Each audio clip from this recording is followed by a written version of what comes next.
we went for that tight waist tilt, and when we went to chop, this guy just went to his belly because he didn't want me tilting it. Right here, however you break this guy down, does not matter. Destiny, pay attention.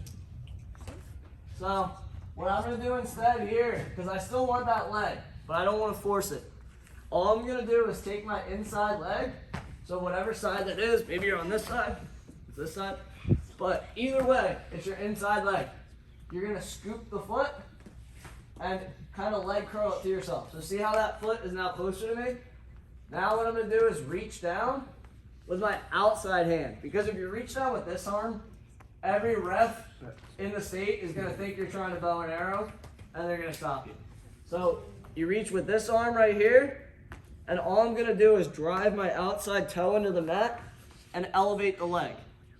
And then real quick, I'm going to scoop that leg under, and I'm right back to my figure four.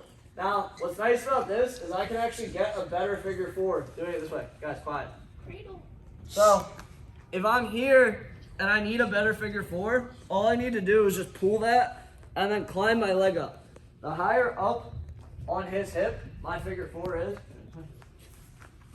so the higher up this is, right here, the more control of his hips I have. If I'm lower towards the knee, I have less control.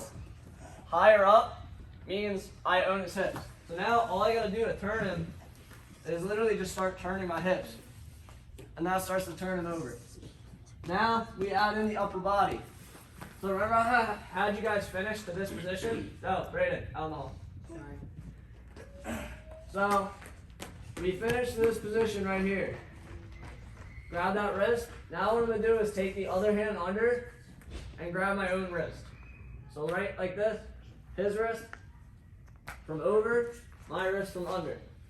Now all I'm gonna do is step my other leg over the top and put that figure four foot flat on the mat. That turns him over. Now, if the rest's not counting backs, it's usually because this shoulder is kept up by my chest. So all I'm gonna do is pull my chest out, bump, and by bump I mean bump with my hips, and pull with my arms again. So right here, pull my chest, bump, pull. Once you start hearing backs, you're good.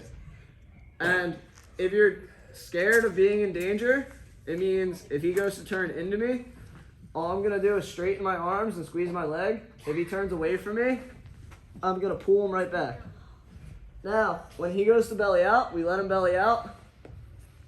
To get our backs, all we gotta do is let go of that wrist usually, but we're gonna chain this right into our next move.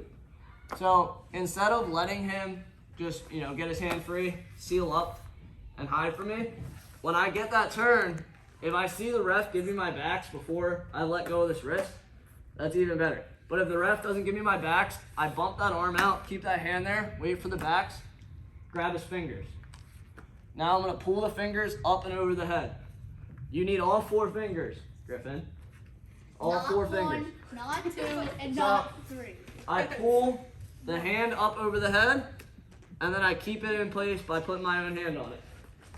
This way. So now right here, we're just gonna go right to a simple power hand.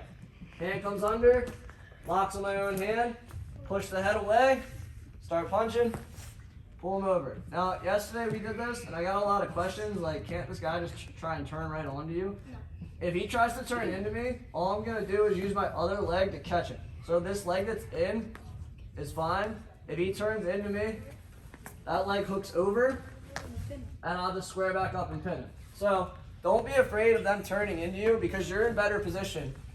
The other thing you can also do is just squeeze that arm away. So the hand that I have the wrist on with the power half just pulls that arm away. Now when he tries to turn into me, I just keep those arms straight. He's not going anywhere. But if he does turn into you before you can do that, break your lock and hook that outside leg, come up on top, and just go for the fall. So the nice part about these legs, guys, is that every turn counts as a turn, right? So it's not like a tilt where I have to let go of this wrist to get my backs. I can keep my legs indefinitely. And I can turn this guy 2, 3, 4 times. As many times as I want, really, before I can pin him.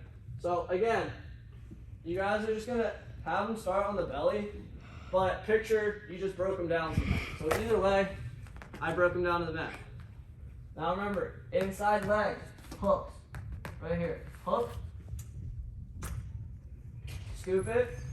Reach down. Outside hand. Grabs the foot. Drive off the mat.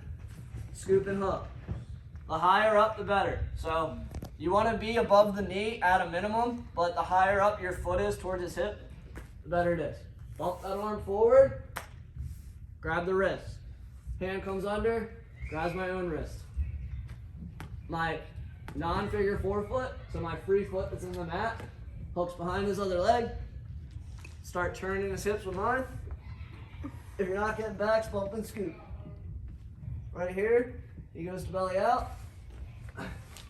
Wait for my backs, bump that arm forward, grab his wrist, grab the fingers, pull the hand on top of the head, keep it right there. If you need extra help, you can also put your own head on top of your hand.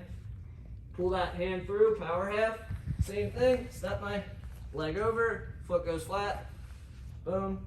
Start counting backs, keep your arm straight. If he tries to turn into you, step all the way over, pin him.